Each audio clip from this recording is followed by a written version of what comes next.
that when you decide to relocate abroad as an international student for studies, you have to forfeit some things? That's what we're going to discuss in this video. So hi guys, welcome to the Smiling Professor.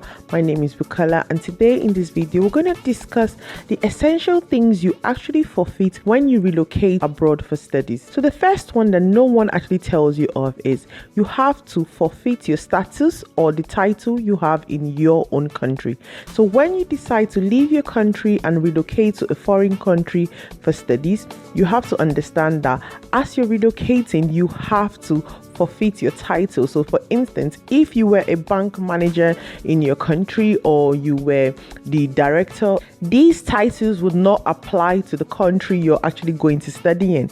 When you relocate to a different country for studies, you become a student, so you are expected to actually engage in your lectures and want to learn. No one will be calling you sir or ma'am or things like that, and I think a lot of people struggle with that fact. Some people are used to the respect and the prestige they have in their country, and coming to a foreign country as a student and having to study and having to be humble about your studies and trying to engage with your studies could be a struggle for some people because they already have this status. So when you decide to relocate to a foreign country for studies, understand that your title and your status would not actually be coming with you. You're going to be a student in that country. You're expected to engage in your studies. You're expected to be humble enough to learn. You're expected to be humble enough to engage in general with your studies. So I think it's very important to note that if you are actually relocating to a foreign country for studies,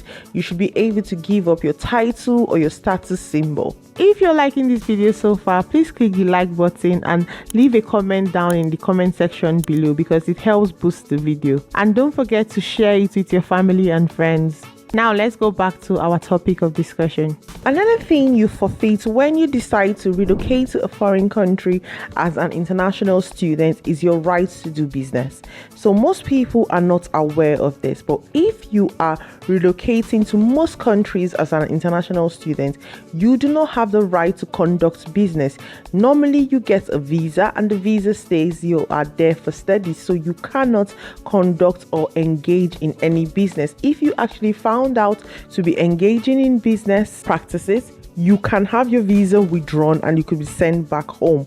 So you're giving up your rights to engage in any business when you are actually coming abroad for studies. So this is very important to know, because what I have noticed in my own experience is that a lot of people don't understand this fact, especially if you're relocating to Europe. If you are relocating to some African countries, you may not have this restriction, but if you are relocating to places like the UK, the US, Canada and countries like that, you have restriction on how much you can work and if you can actually open business. So from my understanding, in the UK, when you relocate as a student, you are not allowed to engage in any business activities. You're only allowed to work a limited amount of time. And that's the next point. So when you relocate to the UK for studies, something else you give up is your right to work as much as you want. So when you are relocating to most foreign countries, they have restriction on student visa. So you are only normally allowed to work 20 hours a week depending on your country. So please check with the country you're actually relocated to check how much hours you are allowed to work as a student. So in the UK, you're only allowed to work 20 hours a week in term time. And if you are relocating for a master's or PhD program, your term time is all through the year except you apply for holidays. Undergraduate students is quite different. So with undergraduate students, they can work during the long summer break, but for PhD students and master's students, your term time is all through the year except you apply for your holiday. So this is something that people don't realize.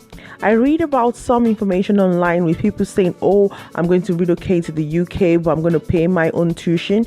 That may not be possible because you're only allowed to work 20 hours a week. And if you're working 20 hours a week, there's no how you're able to pay the